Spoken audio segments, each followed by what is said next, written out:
I shall protect, defend the Constitution of Pakistan. Justice فائز عیسیٰ نے کمال کا جواب دے دیا۔ سپریم کورٹ کے سینئر جج قاضی فائز عیسیٰ پچھلے کئی برسوں سے مختلف حوالوں سے خبروں میں ہیں، کبھی فیض آباد دھرنا کیس میں اپنے فیصلے کے ذریعے تو کبھی سپریم جوڈیشل کونسل میں ریفرنس کے حوالے سے۔ اب حال ہی میں انہوں نے آئین پاکستان کے 50 سالہ تقریبات کے سلسلے میں قومی اسمبلی کے اجلاس میں شرکت کی، جس پر قاضی فائز عیسیٰ کو شدید تنقید کا نشانہ بنایا گیا۔ تاہم اس کے جواب میں جسٹس قاضی فائز عیسیٰ نے پارلیمنٹ میں اپنے خطاب کے حوالے سے وضاحت بیان جاری کرتے ہوئے کہا کہ میں نے تقریر میں خطاب سے معذرت کر لی تھی، لیکن جب بعض تقریروں میں سیاسی بیانات دیے گئے پھر میں نے کسی ممکنہ غلط فہمی کا ازالہ کرنے کے لیے بات کی۔ سپریم کورٹ آف پاکستان کے پی آر او کی جانب سے جاری وضاحتی بیان میں جسٹس قاضی فائز عیسیٰ نے کہا کہ سپریم کورٹ کے تمام ججوں کو اسلامی جمہوریہ پاکستان کے آئین کی گولڈن جوبلی منانے کے لیے دعوت دی گئی تھی۔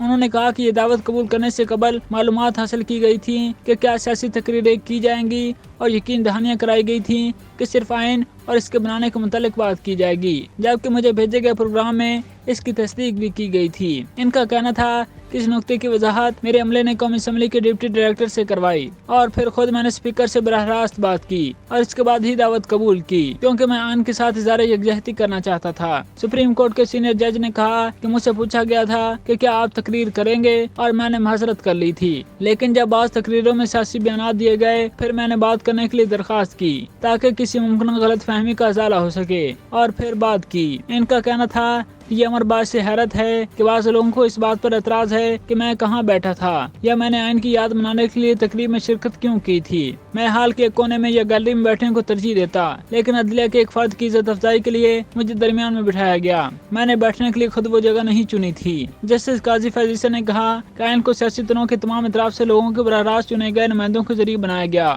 جو ان کی دانشمندی کی گواہی دیتا ہے۔ اس نے کامیابی کے لیے بانی کی نصب العین، اتحاد، یقین اور نظم کی توثیق کی اور ثابت کیا کہ اگر لوگوں کے مفاد کو مقدم رکھا جائے تو سب سے زیادہ گمبھیر مسائل بھی اخلاص اور جذبے کے ذریعے حل کیے جا سکتے ہیں۔ انہوں نے کہا کہ لوگوں کے منتخب نمائندے مکمل احترام کے مستحق ہیں اور آل انڈیا مسلم لیگ کے سیاستدانوں کے بغیر ہم آزادی حاصل نہیں کر پاتے۔ ان کا کہنا تھا کہ کنونشن کے منتظمین نے پاکستان کے طریقے خصوصی اہمیت کو دن منانے کے لیے سب کو دعوت دی تھی اور آئین کی گولڈن جوبلی سب کے لیے باعث مسرت ہے۔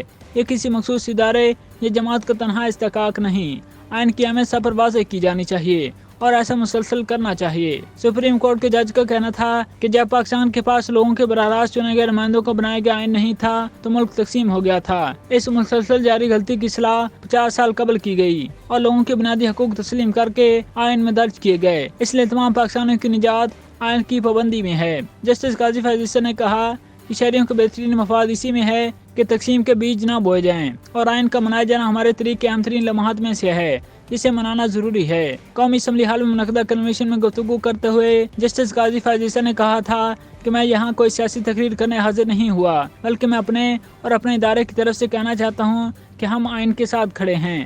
اللہ کے سائے کے بعد اس کتاب کا سایہ ہمارے سر پر ہے۔ ہمیں آئین پاکستان کی اہمیت کو پہچاننا چاہیے اور اس پر عمل کرنا چاہیے۔ عوام کے شرکاء کو مخاطب کرتے ہوئے انہوں نے کہا کہ یہ آپ کا سب کا سیاسی میدان ہے، لیکن میں قانونی نقطہ نظر سے چیزوں کو دیکھتا ہوں۔ آپ ہم پر تبصرے اور تنقید کر سکتے ہیں، ہم نے تنقید سنی بھی ہے۔ انہوں نے کہا تھا کہ ہمارا اور آپ کا یعنی پارلیمنٹ کا واحد مقصد لوگوں کی خدمت کرنا ہونا چاہیے۔ ہمارا کام یہ ہے کہ آئین اور قانون کے مطابق جلد فیصلے کریں۔ آپ کا کام ہے کہ ایسے قوانین بنائیں جو لوگوں کے لیے بہتر ہوں۔